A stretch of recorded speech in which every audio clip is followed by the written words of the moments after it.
Hi hello ನಮಸ್ತೆ welcome to my YouTube channel. ಎಲ್ಲರೂ ಹೇಗಿದ್ದೀರಾ? ಎಲ್ಲರೂ ತುಂಬ ಚೆನ್ನಾಗಿದ್ದೀರಾ ಅಂತ ಅನ್ಕೊಂಡು ನೋಡ್ರಿ. ನಾವು ಕೂಡ ಸೂಪರ್ ಆಗಿದ್ದೀವಿ ನೋಡ್ರಿ ಸ್ನೇಹಿತರೆ. ಇವತ್ತು ನಾನಂತೂ ಒಂದು ರೆಸಿಪಿ ತೊಗೊಂಡು ಬಂದಿದ್ರಿ. ಅದು ಪಲ್ಯ ರೆಸಿಪಿ. ತುಂಬ ಸಿಂಪಲ್ ಆಗಿ ತುಂಬ ಟೇಸ್ಟಿಯಾಗಿ ಮಾಡ್ಕೋಬೋದು. ಯಾವ ರೀತಿ ಮಾಡೋದಂತ ಇವತ್ತು ನಿಮ್ಗೆ ಕೂಡ ಶೇರ್ ಮಾಡ್ತೀನಿ. ಅದು ಯಾವ ಪಲ್ಯಪ್ಪ ಅಂದ್ರೆ ಹಸಿ ಅಲಸಂದಿ ಪಲ್ಯ ರೀ. ತುಂಬ ಅಂದರೆ ತುಂಬ ಚೆನ್ನಾಗಿರುತ್ತೆ. ಅದು ನನ್ನ ಮಗನಿಗೆ ಭಾಳ ಇಷ್ಟ ರೀ. ಅದಕ್ಕೋಸ್ಕರ ಮಾಡಮ್ಮ ಅಂತ ಹೇಳ್ದ, ಹಾಗಾಗಿ ನಾನು ಮಾಡ್ತಾ ಇದ್ದೆ. ಹಾಗೆ ನಿಮ್ಗೆ ಕೂಡ ಶೇರ್ ಮಾಡ್ಕೋಬೇಕು ಅನ್ನಿಸ್ತಾರೆ. ನಿಮ್ಗೆ ಕೂಡ ಶೇರ್ ಮಾಡ್ಕೊಳಕತ್ತೀನಿ. ವಿಡಿಯೋಲಿ ಸ್ಕಿಪ್ ಮಾಡಿದೆ ಕೊನೆ ತನಕ ನೋಡಿ ಸಪೋರ್ಟ್ ಮಾಡಿ. ಬರ್ರಿ ಇವಾಗ ಹಸಿ ಅಲಸಂದಿ ಪಲ್ಯನ ಯಾವ ರೀತಿ ಮಾಡೋದಂತ ನೋಡ್ಕೊಂಡು ಬರೋಣ. ನೋಡ್ರಿ, ಇಲ್ಲಿ ನಾನು ಅಲಸಂದಿ ಪಲ್ಯ ಮಾಡಕತ್ತೀನಿ. ನಮ್ಮ ಮನೆಯೊಳಗೆ ಅಲಸಂದಿ ಪಲ್ಯ ಯಾವ ರೀತಿ ಮಾಡ್ತೀನಿ ಅಂತ ಇವತ್ತು ನಿಮ್ಗೆ ಕೂಡ ಶೇರ್ ಮಾಡ್ಕೋತೀನಿ. ಇದು ಅಂತೂ ಅಲಸಂದಿ ಎಲ್ಲರಿಗೂ ಗೊತ್ತದ ರೀ, ಎಷ್ಟು ಉದ್ದ ಇರ್ತಾವೆ ನೋಡ್ರಿ. ಇದು ಫಸ್ಟಿಗೆ ನಾನು ಕ್ಲೀನ್ ಮಾಡಿಕೊಂಡು ಚೆನ್ನಾಗಿ ತೊಳೆದು ಒರೆಸ್ಬಿಟ್ಟು ಕಟ್ ಮಾಡ್ಕೊಂಡು ತೊಗೋತೀನಿ ರೀ. ಮತ್ತು ಇನ್ನೊಂದು ಏನಪ್ಪ ಅಂದ್ರೆ ಈ ರೀತಿ ಬಲ್ತಿದು ಕೂಡ ಇರ್ತದೆ ರೀ ಸ್ನೇಹಿತರೆ. ಈ ರೀತಿ ಬಲ್ತಿದಿತ್ತಂದ್ರೆ ಇದೇನು ಬೀಸಾಕೋದು ಬ್ಯಾಡ್ರಿ. ನಾವು ಈ ರೀತಿ ಓಪನ್ ಮಾಡ್ಕೊಂಡ್ರೆ ನಮ್ಗೆ ಇದ್ರೊಳಗೆ ಕಾಳು ಇರ್ತಾವೆ ನೋಡ್ರಿ, ಅದು ಕೂಡ ನಾವು ಹಾಕೋಬೋದು ರೀ. ಈ ರೀತಿ ಕಾಳು ಸಿಗುತ್ತಾವೆ ನೋಡ್ರಿ, ಇದನ್ನು ಕೂಡ ಹಾಕೋಬೋದು. ಇದನ್ನು ಸಣ್ಣಗೆ ಕಟ್ ಮಾಡಿ ಕೂಡ ಹಾಕೋಬೋದು ನೋಡ್ರಿ. ತುಂಬ ಟೇಸ್ಟಿ ಆಗುತ್ತೆ. ಅಲಸಂದಿ ಪಲ್ಯ ಅಂತೂ ಎಲ್ಲರೂ ಮಾಡ್ತಾರೆ, ಎಲ್ಲರಿಗೂ ಗೊತ್ತು. ಅಂದ್ರೆ ನಮ್ಮ ಮನೆಯೊಳಗೆ ಯಾವ ರೀತಿ ಮಾಡ್ತೀವಿ ಅಂತ ಇವತ್ತು ನಿಮ್ಗೆ ಕೂಡ ಶೇರ್ ಮಾಡ್ಕೋತೀನಿ. ವಿಡಿಯೋ ಎಲ್ಲಿ ಸ್ಕಿಪ್ ಮಾಡಿದೆ ಕೊನೆ ತನಕ ನೋಡಿ ಸಪೋರ್ಟ್ ಮಾಡಿ. ಇದು ಇವಾಗ ನಾನು ಕಟ್ ಮಾಡ್ಕೊಂಡು ತೊಗೊಂಡು ಬರ್ತೀನಿ ನೋಡ್ರಿ. ನಾನಿಲ್ಲಿ ಇವಾಗ ಇದನ್ನು ಕಟ್ ಮಾಡ್ಕೊಂಡು ತೊಗೊಂಡು ಬಂದೀನಿ. ಮತ್ತು ಬಲ್ತಿರೋದು ಬೀಜನೂ ಕೂಡ ನಾನು ಇಲ್ಲಿ ತೊಗೊಂಡು ಬಂದೀನಿ ರೀ. ಚೆನ್ನಾಗಿ ಆಗ್ತದೆ ಬೀಜನ ಮಿಕ್ಸ್ ಮಾಡಿಕೊಂಡು ಮಾಡ್ಕೊಂಡೇವಂದ್ರೆ. ಇದು ಫಸ್ಟ್ ನಾನು ಇವಾಗ ಎಣ್ಣೆ ಹಾಕಿ ಸ್ವಲ್ಪ ಹುರ್ಕೋತೀನಿ ರೀ. ಅಡುಗೆ ಎಣ್ಣೆ ಹಾಕ್ಕೊಂಡು ಕೆಲವರಿಗೆ ಹುರಿದು ಇಷ್ಟ ಇರೋಂಗಿಲ್ಲ, ಕುದಿಸ್ಬಿಟ್ಟು ಕೂಡ ಮಾಡ್ಕೋತಾರೆ. ಕುದಿಸಿದ ಒಂಥರ ಟೇಸ್ಟ್ ಬೇರೆ ಆಗುತ್ತೆ, ಮತ್ತು ನಾವು ಹುರಿದು ಮಾಡಿರುವಂಥ ಟೇಸ್ಟ್ ಒಂಥರ ಬೇರೆ ಆಗುತ್ತೆ. ಇದು ನಾನು ಹುರ್ಕೋತೀನಿ. ಇದಕ್ಕೆ ಏನೆಲ್ಲ ಬೇಕು ಅಂತ ಇವಾಗ ನಾನು ನಿಮ್ಗೆ ಕೂಡ ತೋರಿಸ್ತೀನಿ ರೀ. ನೋಡ್ರಿ, ಇದಕ್ಕೆ ನಾನು ಸ್ವಲ್ಪ ದಪ್ಪ ಸೈಜ್ ಇರೋಂಥ 2 ಈರುಳ್ಳಿನ ಕಟ್ ಮಾಡಿ ತೊಗೊಂಡೀನಿ. ಒಂದು 10 ಹಸಿ ಮೆಣಸಿನ್ಕಾಯಿನ ಕಟ್ ಮಾಡಿ ಇಟ್ಕೊಂಡಿನಿ. ಇಲ್ಲಿ 1 ಕಡ್ಡಿಯಷ್ಟು ನಾನು ಕರಿಬೇವು ತೊಗೊಂಡಿನಿ. ಒಂದು ದಪ್ಪ ಸೈಜಿನ ಟೊಮೆಟೊ ಕೂಡ ಕಟ್ ಮಾಡಿ ಇಟ್ಕೊಂಡಿದ್ದೀನಿ. ಸ್ವಲ್ಪ ಕೊತ್ತಂಬರಿ ಸೊಪ್ಪು ತೊಗೊಂಡೇನಿ. ಇದು ನೋಡ್ರಿ ಹಸಿ ತೆಂಗಿನಕಾಯಿ ಮತ್ತು ಇದ್ರೊಳಗೆ ಹಸಿ ಮೆಣಸಿನ್ಕಾಯಿ ಹಾಕಿ ನಾನು ರುಬ್ಬಿ ತೊಗೊಂಡೇನಿ. ಹಸಿದೈತಿ. ಮತ್ತು ಇಲ್ಲಿ ಶೇಂಗಾದ ಪುಡಿ ರೀ, ಅಂದ್ರೆ ಹುರಿದು ಪುಡಿ ಮಾಡಿಟ್ಟಿರುವಂಥ ಶೇಂಗಾದ ಪುಡಿ. ಸ್ವಲ್ಪ ಖಾರ ಹಿಂಡಿ ಇದು ಸಪ್ಪಂದೈತ್ರಿ. ಖಾರ ಹಿಂಡಿ ಸ್ವಲ್ಪ ಹಾಕೊಳಕತ್ತೀನಿ. ನಾವು ಸ್ವಲ್ಪ ಹಾಕೊಂಡ್ರು ಟೇಸ್ಟ್ ಸಖತ್ತಾಗಿರುತ್ತೆ. ಮತ್ತು ಇದಕ್ಕೆ ಮೇನ್ ಏನಪ್ಪ ಅಂದ್ರೆ ಹಸಿ ತೆಂಗಿನಕಾಯಿ ನೋಡ್ರಿ. ನೀವು ಇದಕ್ಕೆ ಹಸಿ ಮೆಣಸಿನ್ಕಾಯಿ ಹಾಕಿ ರುಬ್ಲಿಲ್ಲ ಅಂದ್ರೆ ನಾವು ಹಾಗೆ ಹಸಿ ಮೆಣಸಿನ್ಕಾಯಿ ಹಾಕ್ಲಾರ್ದೆ ಕೂಡ ಇದು ರುಬ್ಬಿ ಹಾಕೋಬೋದ್ರಿ, ಟೇಸ್ಟ್ ಚೆನ್ನಾಗಿರುತ್ತೆ. ಇವಾಗ ನಾನು ಅಲಸಂದಿನ ಹುರ್ಕೊಂಡು ತೊಗೋತೀನಿ ನೋಡ್ರಿ. ನಾನು ಗ್ಯಾಸ್ ಹಚ್ಚಿ ಒಂದು ಕಡೆ ಇಟ್ಕೊಂಡು ಅದಕ್ಕೆ ನಾನು ಕಟ್ ಮಾಡಿ ಇಟ್ಟಿರುವಂಥ ಅಲಸಂದಿನ ಹಾಕೊಂಡಿದ್ರಿ. ಸ್ವಲ್ಪ ಅದಕ್ಕೆ ಎಣ್ಣೆ ಹಾಕ್ಕೊಂಡು ಇದನ್ನು ಫ್ರೈ ಮಾಡ್ಕೊಳ್ತೀನಿ. ಚೆನ್ನಾಗಿ ಇದನ್ನು ಕಂಡುಬಿಡಕ್ಕಂತ ಅಂದ್ರೆ ಸ್ವಲ್ಪ ಕಲರ್ ಚೇಂಜ್ ಆಗಬೇಕಂತ ಚೆನ್ನಾಗಿ ಇದನ್ನು ಫ್ರೈ ಮಾಡ್ಕೊಳ್ಬೇಕ್ರಿ. ಯಾವ ರೀತಿ ಇದನ್ನು ಫ್ರೈ ಮಾಡ್ಕೊಂಡು ತೊಗೋತೀನಿ ಅಂತ ಫ್ರೈ ಆದ ನಂತರ ನಾನು ನಿಮ್ಗೆ ತೋರಿಸ್ತೀನಿ ನೋಡ್ರಿ. ನಾನು ಈ ರೀತಿ ಹುರ್ಕೊಂಡು ತೊಗೊಂಡಿನಿ ನೋಡ್ರಿ. ಈ ರೀತಿ ನಾನು ಈ ಹಸಿ ಅಲಸಂದಿನ ಹುರ್ಕೊಂಡೀನಿ ರೀ. ಇದು ನಾನು ಒಂದು ಪ್ಲೇಟಿಗೆ ತೊಗೊತೀನಿ ರೀ. ನೋಡ್ರಿ, ನಾನು ತೊಗೊಂಡು ಅದೇ ಪಾತ್ರೆನೇ ಇಟ್ಕೊಂಡೀನಿ ರೀ. ಅದಕ್ಕೆ ಎಣ್ಣೆ ಹಾಕ್ಕೊಂಡಿನಿ. ಎಣ್ಣೆ ಬಿಸಿ ಆಗ್ಯದ. ಸ್ವಲ್ಪ ಜೀರಿಗೆ ಹಾಕ್ಕೊಂಡೀನಿ ರೀ.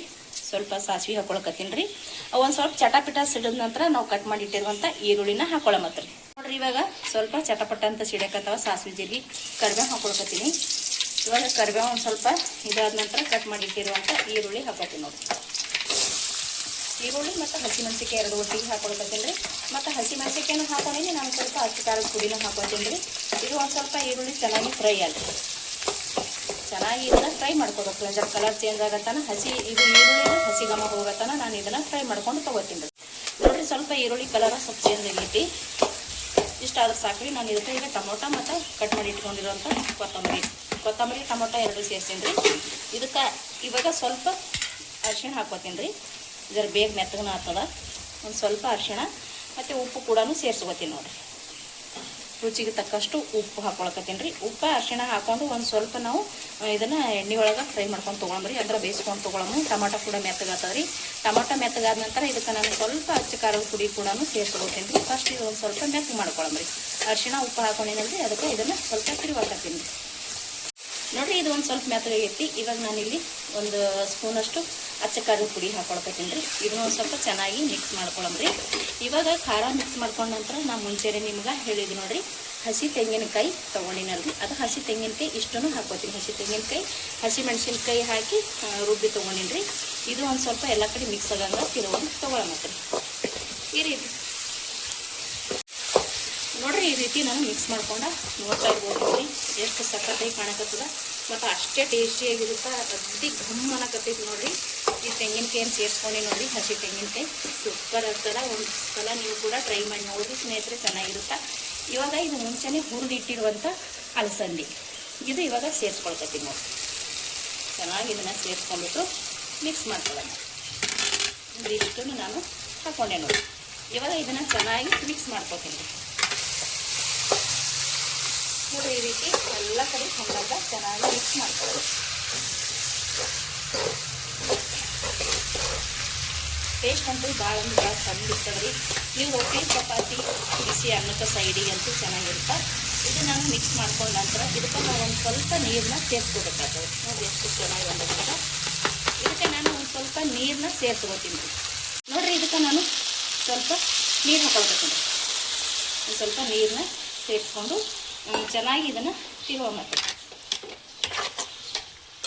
ಯಾಕಂದ್ರೆ ಒಂದು ಸ್ವಲ್ಪ ಇದು ನೀರು ಹಾಕೊಂಡು ಬಳಕ ಕುದಿಬೇಕ್ರಿ. ಎಲ್ಲ ಕಡೆ ಚಂದ ಕುದೀತಂದ್ರೆ ನಾವು ಹಾಕೊಂಡಿರುವಂಥ ಅಲಸಂದಿಗೆ ಉಪ್ಪು ಖಾರ ಎಲ್ಲನೂ ಚೆನ್ನಾಗಿ ಹಿಡ್ಕೊತೈತ್ರಿ. ಅದಕ್ಕೆ ನಾನು ಇಲ್ಲಿ ಸ್ವಲ್ಪ ನೀರು ಹಾಕೊಂಡು ಕುದಿಸ್ಕೊಂಡು ತೊಗೋತೀನಿ ರೀ. ಇದಕ್ಕೆ ನಾನು ಇನ್ನೂ ಒಂದು ಸ್ವಲ್ಪ ನೀರು ಹಾಕೋತೀನಿ ನೋಡಿರಿ. ಇದಕ್ಕೆ ನಾನು ಇನ್ನೊಂದು ಸ್ವಲ್ಪ ನೀರನ್ನ ಸೇರಿಸ್ಕೊಳ್ಕತ್ತೀನಿ ನೋಡಿರಿ. ಚೆನ್ನಾಗಿ ಕುದಿಸ್ಕೋಬೇಕ್ರಿ. ಇದು ಚೆನ್ನಾಗಿ ಕುದಿಸ್ಕೊಂಡ ನಂತರ ಲಾಸ್ಟಿಗೆ ಇದಕ್ಕೆ ನಾನು ಶೇಂಗಾದ ಪುಡಿ ಮತ್ತು ನಾನು ತೊಗೊಂಡಿರುವಂಥ ಕಾರೆಳ ಪುಡಿ ಅಥವಾ ಕಾರೆಳ ಹಿಂಡಿ ರೀ, ಅದು ಮಿಕ್ಸ್ ಮಾಡ್ಕೊತೀನಿ. ಇದು ಚೆನ್ನಾಗಿ ಕುದಿಸ್ಕೋತೀನಿ ರೀ. ಇವಾಗ ನೋಡಿರಿ, ಇದನ್ನು ನೀರು ಹಾಕ್ಕೊಂಡು ನಾನು ಚೆನ್ನಾಗಿ ಇದನ್ನು ಕುದಿಸ್ಕೊಂಡು ತೊಗೊಂಡಿದ್ದೀನಿ, ಅಂದರೆ ರೆಡಿ ಮಾಡಿ ತೊಗೊಂಡಿನಿ ರೀ. ಇವಾಗ ಇಲ್ಲಿ ಶೇಂಗಾದ ಪುಡಿ ಮತ್ತು ಸ್ವಲ್ಪ ಕಾರೆಳ ಹಿಂಡಿ ತೊಗೊಂಡಿದ್ದೀನಿ ರೀ, ಅದು ಹಾಕ್ಕೊಳಕತ್ತೀನಿ.